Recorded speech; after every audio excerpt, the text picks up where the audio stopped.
Settings టైంలో flower setting టైంలో వదిలాం sir. వదిలిన తర్వాత బీభత్సకరమైన ఫ్రూట్స్ వచ్చాయి, తేనీగలు బాగా వచ్చాయి. మొత్తం అంతా మనం బెల్లపు నీళ్ళు చేయబెడితే ఎట్లా మందం వస్తుందో అట్లా వస్తుంది నీళ్ళలో కలుపుతా అంటే. మామూలు 200 లీటర్ల నీళ్ళలో కలిపినా కూడా థిక్నెస్ అనేది పోలే, అంత థిక్నెస్ ఉంది ఈ మందు.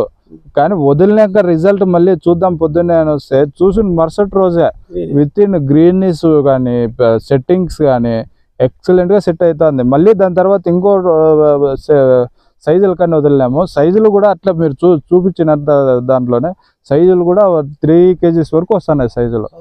45 days ఇంకా హార్వెస్ట్ కావాలంటే 60 days ఎబో కావాలా. ఇప్పటికే కోసే దాని మాదిరిగా పైన జాలరీ కావచ్చు, సైజులు కావచ్చు, ఇప్పుడే కోసుకున్నామా అనే విధంగా ఉన్నాయి. ఆ స్టేజ్ లో ఉన్నాయి. Cutting stage